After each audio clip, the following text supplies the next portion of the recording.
You know, today's scripture, though, well, actually, I mean, it's kind of like the way Harry Potter is. I mean, it starts off, it's just like, holy cow, what's going on? You know, what we just heard. It's kind of like something straight from a horror movie. It starts off, there's this dragon standing on the shore, and two beasts rise up. There's one from the sea, and there's the other one from the land. These two beasts, they go around creating all sorts of havoc and chaos. Their mission is in service to this dragon we didn't hear about. Well, we heard a little bit about him, didn't we? What? And their job is to make any and all that they encounter worship the dragon. By hook or by crook, it doesn't really matter. Quickly, a little bit about this dragon, because it's just too good to talk about. I mean, this passage is wild. We could just do like a question and answer about everything that's going on in this sermon, and we wouldn't be bored. But you would ask questions that I don't have the answer to, so we're not going to do that. But well, we're going to talk a little bit about the dragon. And he's introduced to us a little earlier in Revelation. And it's really cool because we've talked about how Revelation is telling these familiar Bible stories in a new way. Well, in chapter 12, it's the Christmas story. But it's not with the nativity. It's with the dragon. And it's with Mary. And it shows what she looks like from the perspective of heaven, I guess. And when it's told this way, you see why our Catholic sisters and brothers have so much respect. It says she comes down from heaven and there's stars in her hair. Anyway, she's giving birth to the Messiah, who will be the ruler of all nations. And when he's born, the dragon shows up. He wants to snap up the Messiah before he has a chance to rule. And that's how it happens in the Christmas story. Remember when Mad Herod finds out about Jesus and tries to have him killed even when he's being born. And just like in that Christmas story we're familiar with, the Messiah is whisked away and the dragon can't get him. Jesus is whisked away to heaven where he rules. And in fury, the dragon tries to storm heaven. But Michael's the archangel who does the battling on God's behalf.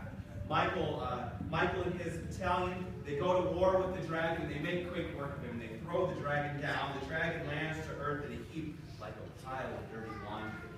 And this is where our passage picks up, because it's in fury that the dragon unleashes his rage on the inhabitants of the earth.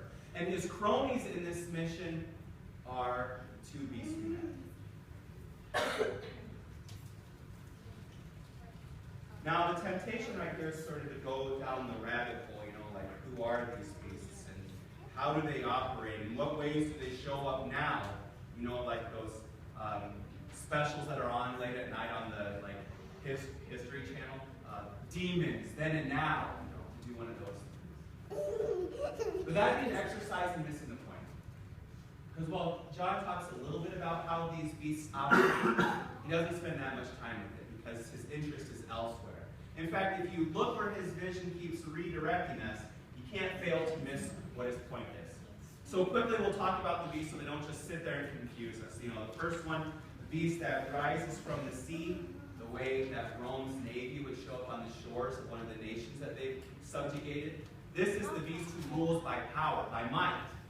This is the beast who asks for our loyalty and in exchange promises us safety and security, prosperity and opportunity.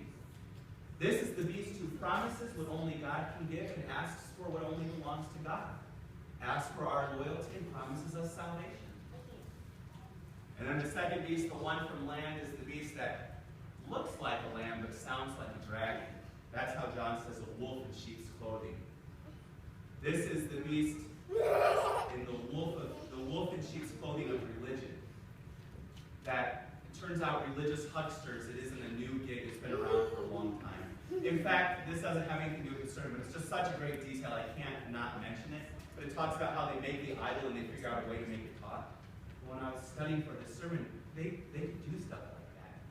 They have a little tube that was in the statue and it'd go far away, and then they make the statue talk. You'd be like, wow, that's pretty cool. Okay. So and there was wild stuff that they did. So anyway, I mean this kind of thing. And it still happens. We know how often Christianity is co-opted to sanction the ambition of other interests. This happens way too often. Like we said, John's point isn't just to analyze these beasts and how they operate. He calls this a revelation, and it doesn't fail to live up to this. Like at the beginning we said, it's sort of like out of a horror movie. Well, John is showing us that, like a horror movie, these beasts aren't invincible. You know, in the movie, the monster always loses. And in real life, they're just a camera trick. Now, that's what John's showing us. John's unmasking the dragon, showing the beasts for what they really are, who they actually serve, where their power comes from. John's blowing their cover, like that scene in The Wizard of Oz. Remember when Toto pulls back the curtain? And it's revealed that the wonderful Wizard of Oz is really just a frightened little man. So that's what John's up to. John shows us that these forces of the dragon are not as strong as they appear, as strong as we're afraid they might be. Like that first beast, it's just a mishmash of leftover monster parts. A leopard with bare feet and a lion's mouth? I mean, it's just a Frankenstein, and one that the stuffing's coming out from the stitching when you look closely. Or the other one, a religious functionary who calls everyone a heretic who doesn't toe their line. John says all you got to do is put your minds together and you can figure out his game and beat him at it. So John wants to show us these beasts for what they really are. Not as invincible monsters, but as comic parodies of real power. And what they do is they try to keep everyone cowering, everyone in fear, so no one will look closely and see how weak they really are. What John is up to is like a scene in the other book about good and evil, you know, Harry Potter, okay? And how at the beginning, Harry and his friends, they don't even dare to say the name of their nemesis, which is Voldemort. They'll look around nervously and they'll say, "He who must not be named."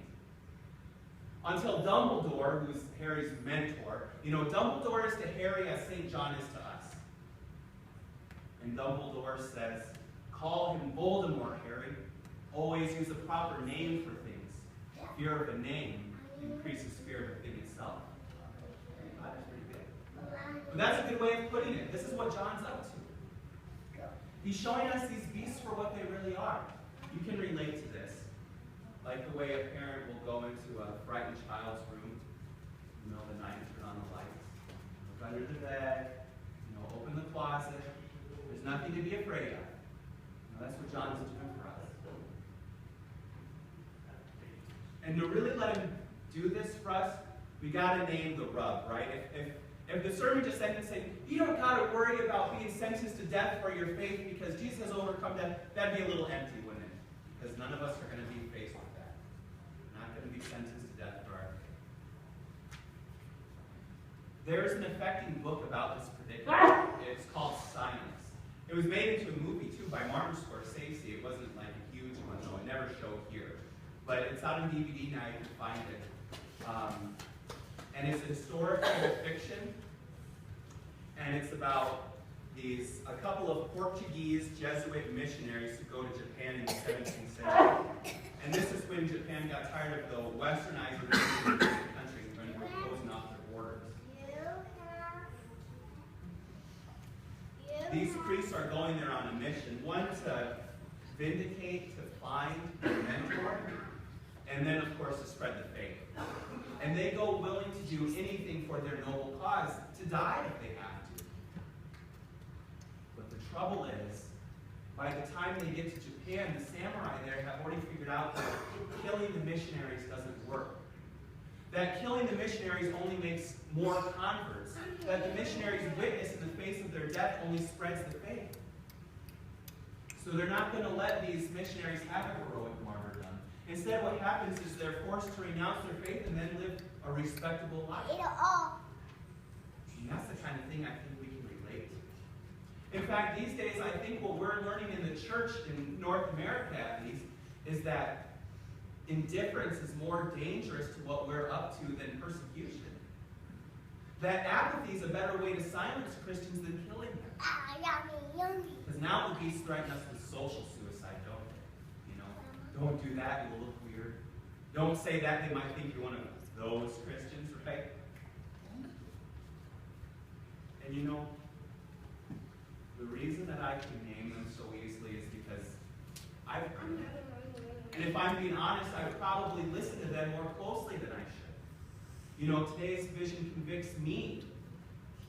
It's just as much a challenge for me as for any of us. In fact, Gina was talking about how she's talking about this sermon series, and I thought she's better at this than I am. So maybe where the rubber hits the road in John's vision today is just in this place. This social suicide that we all know, and has cowered us down at least a time or two. And so maybe what Holy Spirit's up to is to have us just take John's vision at face value. I mean, it's in the canon. It means it's holy, or we might say inspired. Inspired means God-breathed. I've already talked about how much I love that TV show Fargo, and this third season just wrapped. And a lot of critics didn't know what to do with the third season, because what it is it's telling the story apocalyptically. How John tells the Christmas story, but tells it apocalyptically. That's what's going on in this third season of Fargo. And, well, I could say so much about it, but I won't drag it out here. Okay. So the point that I want to talk about Fargo is there's this scene toward the end that's depicting just the way that John is trying to stiffen up our spines. So what Fargo does is, well, it's great because females are always the hero. And they're the hero the way females are, which is just quietly, faithfully going about doing the right thing. And it's a small town cop. You know, they're kind of playing on the way Midwesterners are. I mean, these are like people from Hollywood making movies about Midwesterners. They have this ridiculous Minnesota accent played up big time. But I like the faithfulness of Midwesterners. When I was out in school out east, I couldn't stand the way people complained about the weather. Like in the Midwest, you just learn, it's the weather, man. What are you going to do? Just get on with your day. But there's a faithfulness about that. And that's how these characters in Fargo work. And so what happens is our small town cop, Gloria Virgil, she discovers an evil. And she wants to stop it. But at every step she's thwarted. Because basically, on the one hand, there's people who take it too seriously, and on the other, people who don't take it seriously enough. And so after a long day, she meets one of her friends, and she confesses that she's about ready to give up. Because she can't win, so what's the point? But without missing a beat, her friend raises her glass and says, yeah, but Jesus wins in the end. See, that's how John's working with us. He's showing us the end to give us strength for the middle. And it works the same way that all she needs is that word, and she's given the strength that she needs to carry on. That's how God works with us. And the end is that the dragon might have switched up his tactics, but in the end he just has those two same old beasts. And they're no better for their wear. John shows us these beasts are bedridden because the one that they serve, the dragon, who John says is the ancient serpent, the one called devil and Satan, that the one they serve has been thrown down from heaven by Michael and crew. A nice way to translate that word thrown down is there's nothing polite about it. One of the commentators I was saying is like, you can think of it like bounced. Like Michael's the bouncer at heaven's gates and threw him down. Yeah, the dragon rages for now. But the destruction of the beast is just the fury of a madman who knows his days are numbered. Their threats isn't anything to fear, not in the end anyway. Because while it might look like they've won the day, in the end they're doomed. John wants us to see that clearly. He shows us these beasts, and he's no Pollyannas about it. You know, he's not like, everything's fine, don't worry about it. I mean, he knows the kind of destruction that they can make in our lives. But he's just as clear that they're not as strong as they pretend to be, that they can be stood up to. That their power isn't the kind that can conquer. Because all they have is the fury of the dragon, and what we don't have is the victory of Jesus Christ. And there's that scene in there about the people who are marked on the head and the hand, and that's just his way of talking about money. His coins have a head on it, and you use your hand to use it. But he makes that note about that mark because there's other characters who are marked, kind of like Harry Potter. And they're marked with the victory of the one who overcame death and the grave. That's the mark we have.